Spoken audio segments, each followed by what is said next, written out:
ಧರ್ಮಸ್ಥಳದ ವಿಚಾರದಲ್ಲಿ ರಾಜಕೀಯ ಮಾಡಿಲ್ಲ. ಬೆಂಗಳೂರಿನಲ್ಲಿ ಕೇಂದ್ರ ಸಚಿವ ವಿ ಸೋಮಣ್ಣ ಹೇಳಿಕೆ ಕೊಟ್ಟಿದ್ದಾರೆ.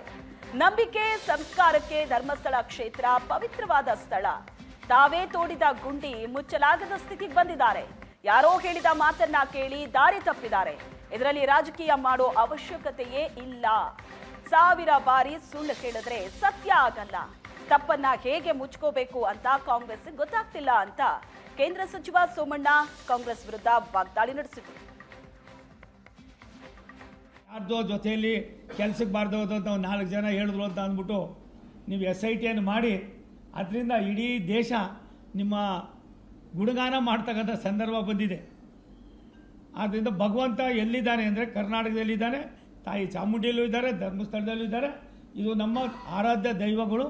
ಆದ್ದರಿಂದ ಇಂಥ ಕೆಲಸಗಳಿಗೆ ನೀವು ಕೈ ಹಾಕಬೇಡಿ. ಧರ್ಮಸ್ಥಳದಲ್ಲಿ ಆಗಿರೋದೇ ನಿಮಗೆ ತಡ್ಕೊಳಕ್ಕಾಗೋದಿಲ್ಲ. ನನಗನ್ನಿಸ್ತದೆ ಇನ್ನೊಂದು 6 ತಿಂಗಳಲ್ಲಿ ನಿಮ್ಮ ಕೊತ ಏನಾಯ್ತದೆ ಅನ್ನೋದಕ್ಕಿಂತ ಹೆಚ್ಚಾಗಿ ನೀವು ಯಾವ ರೀತಿ ನಡ್ಕೊಳ್ತಾ ಇದ್ದೀರಿ, ಧರ್ಮಸ್ಥಳದ ವಿಚಾರವಾಗಿ ನೀವು ಕೈಗೊಂಡಂಥ ತೀರ್ಮಾನದಿಂದ ಕೇವಲ ಕರ್ನಾಟಕಕ್ಕೆಲ್ಲ ವಿಶ್ವದ ಅನೇಕ ಲಕ್ಷಾಂತರ ಜನರಿಗೆ, ಕೋಟ್ಯಾಂತರ ಜನರಿಗೆ ನೋವಾಗಿದೆ.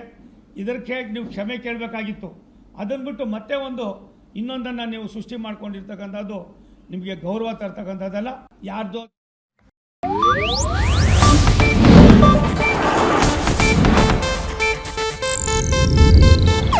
ಇದು ಏಷ್ಯಾನೆಟ್ ನ್ಯೂಸ್ ನೆಟ್ವರ್ಕ್ ಪ್ರಸ್ತುತಿ.